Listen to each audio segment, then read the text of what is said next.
आजकल district court के वकीलों को अमूमन देखा गया है कि उनको हर 10 में से 7 केस डिवोर्स के बाहर है। डिवोर्स का जो रेट है वो इस लगातार इस क्रम से इस तरीके से बढ़ रहा है जो हमारे भारतीय समाज के लिए काफ़ी चिंताजनक है। हमारा भारतीय समाज इस तरह से गठित किया गया था कि परिवारवाद पर चलने वाला समाज। पहले जॉइंट फैमिली थी, उसके बाद वो सिंगल फैमिली में चेंज होती चली गई। अब हो क्या रहा है, हस्बैंड वाइफ में जो रेसिस्टेंस की जो सीमा है वो बिल्कुल कम हो गई और इसका सबसे मेन जो कारण है वो हो गया है मोबाइल। मोबाइल जो स्मार्ट मोबाइल के आने के बाद से बहुत बहुत हद तक स्तर गिर गया है। स्तर इस तरीके से गिर गया है कि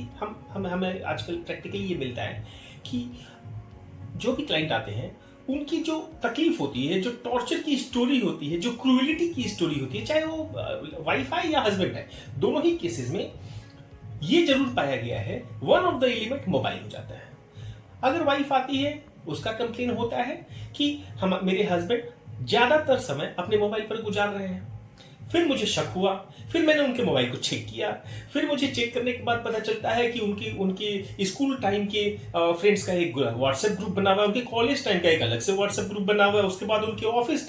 टाइम के उनके अलग से व्हाट्सएप ग्रुप बना हुआ है। उसमें क्या होता है, फिर एक दूसरे के टच में आते आते कोई ना कोई एक अफेयर, एक स्टोरी, कहीं ना कहीं कुछ ना कुछ ऐसी बातें जो फ्रेंडशिप में भी की गई हो पर एक शक डाल देता है। इस वजह से ये शक बढ़ता चला जाता है और इसके बाद क्या होता है, इसी सेम सिमिलर तरीके से हस्बैंड की तरफ से भी यही कि मेरी वाइफ जो है ज्यादातर वक्त मोबाइल पर गुजार रही है और कहीं ना कहीं किसी ना किसी रिलेटिव से या किसी और से किसी तरीके की कोई बातचीत, उनकी लंबी बातचीत होती है। और तो और वाइफ जो है ज्यादातर समय हर मिनट हर सेकंड अपनी माँ, अपने बहन, अपने भाई, अपने रिश्तेदारों से बात करने में बिजी रहती है। इनसे बचने की आवश्यकता है और उसी तरह से ये हस्बैंड पे भी लागू होता है। हस्बैंड के साथ ये होता है कि हस्बैंड जब आते हैं तो वो भी यही कहते हैं कि वाइफ जो है अपने मोबाइल पर बहुत ज्यादा व्यस्त है और सिमिलरली वाइफ जब आती है तो वाइफ भी यही बात कहती है। तो इन जो मोबाइल जो है, जो स्मार्ट मोबाइल का यूज है, शादियों में शादी हो जाने के बाद इस चीज को बहुत ही एक अलग तरीके से इस चीज को हम लोगों को ये करना होगा कि हम लोग संभालें इस चीज को। अगर